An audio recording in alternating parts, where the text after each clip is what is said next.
Kamusta mga tol? Anyari! Sa Pacers na yun no? Pero biglang nakabawi pa kagad yung OKC sa Game 4. OKC vs Pacers Game 4, abay tirahin na natin yan. Pero bago yan, hatsara muna tayo. Focus lang sa goal. Okay game, first quarter. Meron lineup change na ginawa ang OKC mga tol Pinag-start na lang ngayon si Isaiah Frankenstein. Tapos si Dort, inatake kagad yung walang kakwento-kwento ang depensa ni Halle Berry no? Layup yarn. So 2 bigs ang OKC, 2 bigs din ng Pacers Kaya yan, nag-switch na lang sila sa depensa. Tiniraan naman kagad di palito dyan. Yung jumper, patay din yan. At tapos tingnan yung depensa ng OKC mga tol. Hinaharas talaga nila si Halle Berry. Ang taas ng depensa nila no? Kaya pasa-pasa, nalibre si Shako sa corner, portre, patay din yan. At parang alam na talaga ng Pacers yung depensa ginagawa ng OKC no? Iiwanan ng weak side corner, pinasa na nga kagad doon. Pasa-pasa, drive and kick out pa nga. Offensive miss sa corner, portre, patay ka dyan. At ayun yung sinasabi ko sa mga preview, diba? Si Shackle dapat pumoste siya palagi. Nagka-switch din yung ginawa ni Shackle. Poste ka agad siya, napasahan naman. Nice pass, layup yarn. Sunod-sunod ang shoot ng Pacers dito sa first quarter no? Pasa-pasa, ang layo ni Halle Berry. Tinira mula ako ba, portre? Patay ka dyan. At kung naalala nyo mga tol, nung game 3 diba, ang ginawa ng Pacers doon, sa backcourt pa lang pine-pressure na kagad nila yung OKC. Ayan na naman Pero ang ginawa ng OKC ngayon, ayan, umiscreen kagad sila sa backcourt na bigay ng screen Ayan, nakadire-diretso tuloy si B1, tuloy-tuloy, foul ka dyan tol. Tapos meron ako nakita ang comment mga tol sabi doon, etong si Nana daw talaga kumukuha lang ng foul kasi kapag hindi pumito referee, balibag tayo ang tira. Perfect example yan no? Hindi pumito yung referee, balibag tayo nga yung tira At ang ganda ng first quarter ng Indiana Pacers no? Huling-huli talaga nila yung ginagawang depensa ng OKC. Sabi ko diba, iipit yan lagi sa lobby, iwanan ng mga corners. Kaya ayan, nalilibre ngayon yung Pacers sa corner, portre, patay ka dyan, time out ang OKC. Pero yan, ipinasok na ng OKC si Cargot no? Nagpikiro kagad sa ibabaw. Tingnan niya si Naomi screen para makuha na naman si Halle Berry sa depensa no? Sumalaksak na nga si Cargot, may kasama pang foul. Nagpasok na rin ang bench ng Pacers Pikero sa tropa ni Kakashi. Ayan, ang ganda na pasa, palobo. Pasok din yan.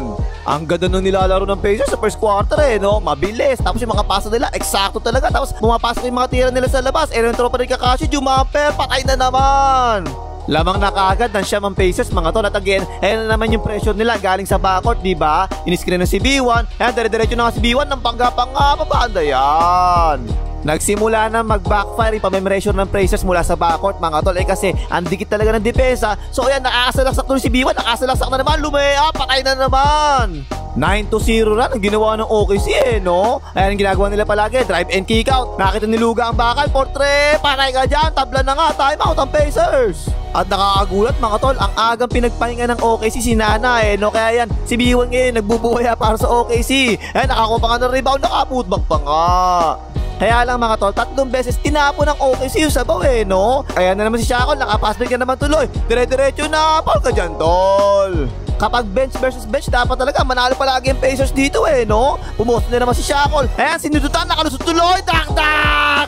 Pero hype talaga tong idol ko si Cargot no? Tinan nyo, ginawa, tinapikan lang si Halle Berry yung tapon sa sabaw. Tapos nakapasbig pa nga siya, layup yan, At tapos ibinalik pa si Nana sa dulo ng first quarter Ayan na nga si Nana, sumalaksak, tulak jumper, patay ka dyan. Kaya yun, natapos ang first quarter, 34-35. Lamang yung 35. Okay, like mo, ano na? Sa pindot na kayo paggawin niya na, mag-like ka na. Okay, second quarter, talagang iniba ng OKC rotation nila no? Kasi kadalasan, nagpapahinga ito si Nana sa simula ng second quarter, diba? Pero yung si Nana kagad, nasa loob kagad no? Tulak jumper kagad, patay ka dyan. Umatake kagad na umatake si Nana no? Ayan, ini-screen na ni Van Vliet, hindi ginamit ang screen. Dumiretso na nga si Nana, umaatras. Naku mo, sumundot pa nga, layup yarn. Pero eto yung isa sa magaling sa bench ng Pacers mga tol no? Si TJ McHotdog. O ayan, ini-screen na, dire-diretso na nga si TJ McHotdog, lumaya, patay din yan. At ayun, biglang sumuna ang OKC no? Tingnan niya, ginawang screen ng Pacers mga tol no? Pinadaan talaga sa gitna si TJ McHotdog jumper, tungkap naman yan. Pero tapigan na ako na naman nila bola. Binigay kay Shepard sa ibabaw, portre, patay ka dyan. Kadalasan diba mga tol, second quarter, si B1 yun na dyan para sa OKC. Pero this time, si Nana na talaga tulak jumper na naman, patay na naman. Pero yung Pacers, stick lang talaga sa rotation nila no? Ayan na naman si TJ McHotdog isolation na yan kay Nana. Sumundot si Nana, naiwanan tuloy, layup yarn. Eto, ang ganda nito, nakasalaksak si Will Smith pero andyan si Paniton Chat, sinabayaan, baon sa pansitan. Naka-fast break tuloy ang OKC, pero ang ganda din Pacers sa alanganan, pero naipasa pa rin, layup yarn, time out ang Pacers. At ayun, sunod-sunod na nakakuha ang fouls ng Pacers no? Napakaraming free throws na nakakuha ng OKC. Kaya si Wiggy sumalaksak agad, foul ka dyan, tol! Ang ganda rin naman kasi talaga ng ginagawa ng OKC no? Puro hard drive talaga yung ginagawa nila Salaksak, sama na, patot pa na, Blaya, foul ka na naman dyan, tol! Hindi sumasablay sa free throw yung OKC. 16 out of 17 sila sa free throw sa puntong ito. Pero yung Pacers naman mga tol, pumapasok naman yung mga corner shots nila ngayon Ayan, pinasa ko Will Smith sa corner, open niya, 4-3, patay ka dyan! Lamang ng 5 ang OKC pero ito na naman si Haliburton. Tingnan nyo, ginawa pasa, hype sa pasa, ang ganda! Easy to push yan! Tapos tingnan nyo ginawa ng Pacers kinuha nila si Nana sa switch, tapos inatake na ka ni Haliburton. Ang ganda ng pasa sa baseline, tinira na, wala po, tak! At yun napansin ko mga tol, consistent ang double team ngayon ng Pacers dito kay Nana, lalo na kapag nasa poste double team na naman sila Nag-rotate naman kagad si Haliburton, pinasa, tapo, nasabaw. Pero again, ayan ang dahilan kung bakit dalawa ang primary scorer ng OKC. Andiyan pa si B1 no? Pag hindi makashoot si Nana, si B1 naka-atake, layup yan. Ayun, balik kagad ng Pacers kay Shackle. Medyo mayroong konting mismatch kasi rito no? Ipinasok na kagad si Shackle sa loob, Jumamper, patay ka dyan, tabla na nga. Naka-momentum na ang Pacers dito At again, nalilibre na naman yung mga nasa corner Nakasalaksak na si Haliburton, binobaba nga, reverse! Lamang na ang Pacers pero sumagot naman kagad ang OKC. Isolation dito kay Wallace Dick, tumigal, Jumamper, patay din yan. Ang ganda ng laban, palitan lang ng putok Nako, sumundot pa nga kay Shackle. Nakasalaksak tuloy si Haliburton, lumayap, may kasama pang foul. Ayun, natapos sa second quarter, 57-60, lamang na yung 60. Okay, third quarter, medyo iniba ng OKC no? Ang pinagbababa nila ngayon ng bola, si B1 hindi si Nana para medyo mapagpahinga ng kote, ito si Nana. Sumalaksak si Nana, inipit, pinasa, tinira na pa si Lord, wala yan, pero nakuha na naman ni Frankenstein. Kumakat si B1, ayan, nice pass, layup, kasama pang foul. Okay, tingnan nyo, si B1 na naman yung nagbababa ng bola, diba? Ipinasa kay Paliton Chet, sumalaksak naman kagad si Paliton Chet, layup, wakali, pasok na naman, tabla na nga. Pero syempre, ang gagawin ng Pacers kapag ganyan, inbound ka agad, tapos atake ka agad, diba? Si Nembhard, step back, patay din yan. Eto naman, pinoste na siya ako, mismatch. Pero tingnan nyo ang ginawa ng OKC, dumouble team ka agad sila, diba? Pasa ngayon palabas kay Tina Turner, medyo paubos na yung shot clock dito Si Tina Turner, nag-feeling point ka na mo lang yan, step back, patay ka dyan. Pero yun, si Nana na naman yung nagbababa ng bola para sa OKC ngayon Iniskinan sa ibabaw, sumalaksak, tapos step back patay ka rin dyan. Pero yung maganda talaga sa Pacers mga tol, wala talagang buhay sa mga to kahit isa no? Talaga ang ganda ng pasahan nila Kaya kick out, extra rise pa nga. Open si Shackle, 4-3, patay ka dyan. Lamang na ng 7 ang Pacers mga tol pero ang ginawa ng OKC, pinressure kagad ni Luka to si Haliburton Ang sama ng pasa, tapo, nasabaw. Nakapass na si Nana, ayan, layup yan. Pero bumawi naman kagad si Haliburton Hand up sa kanya rito, umega, tapos bigla ipinasa sa corner, ang ganda. Nembhard, open niya, 4-3, patay ka dyan. Pero ayan si Nana maganda naman talaga yung depensa ni Nembhard sa kanya palagi Pero magaling talaga yung score to si Nana, isolation yan, nag-by the way, patay ka dyan. Kung mapapansin niya mga tol, ang dikit talaga ng depensa ng OKC ngayon no? Talagang iniipit nila palagi yung Pacers Pero nalibre yung tropa ni Kakashi, 4-3, Sharingan! Ina-activate na ang Sharingan mga tol Kaya pass break na naman ng Pacers dito, medyo tinigil nila no? Pero binalik na naman sa tropa ni Kakashi, 4-3 na naman, Sharingan! At again mga tol, iniba na naman ng OKC rotation nila Inilabas kagad nila si Nana sa third quarter para makapagpahinga kahit lamang pa yung Pacers si Haliburton tuloy-tuloy, layup yarn.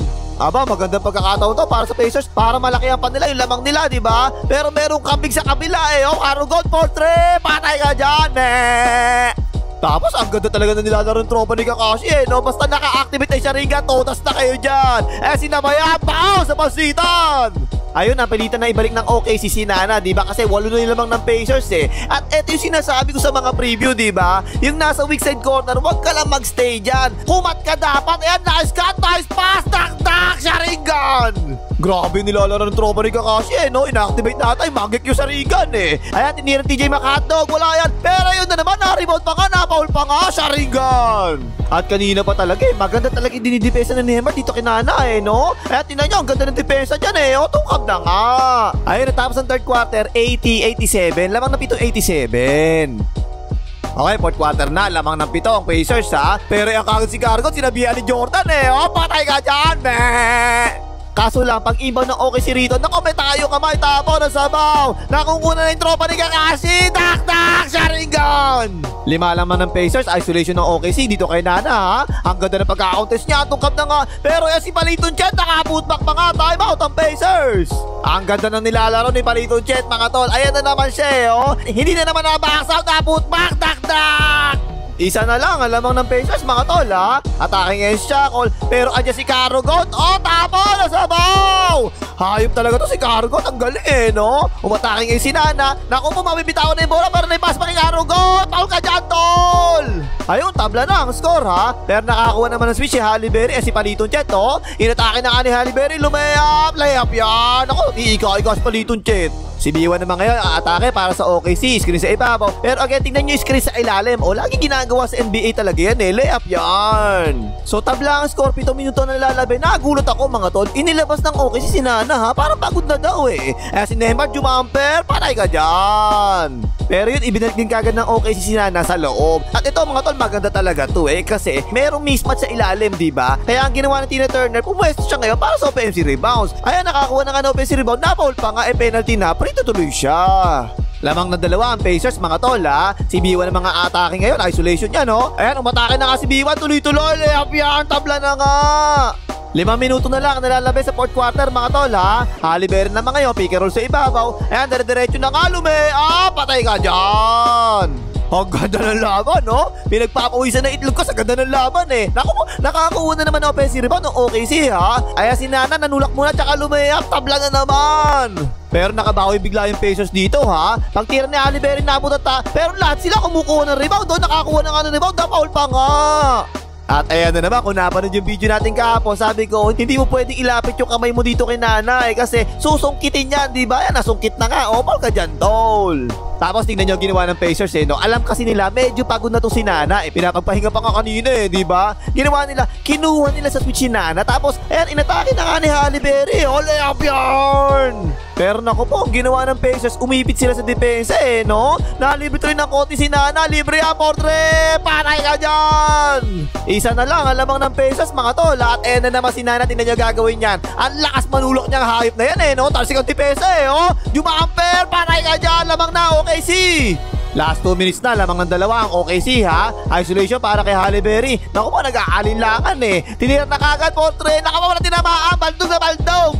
Pero sumabla yung OKC mga tol ha. Bola na naman ng Pacers. 2 lang ang laman ng OKC rito ha. Si Neymar naman ngayon nag-isolation din. Tumira. Baldog din. Last 1 minute na lang. Syempre nag-isolation na ang OKC para kay Nana, diba? Ayan, pumeke, pumihit. Naku po, sumabit pa nga. Foul ka dyan, tol.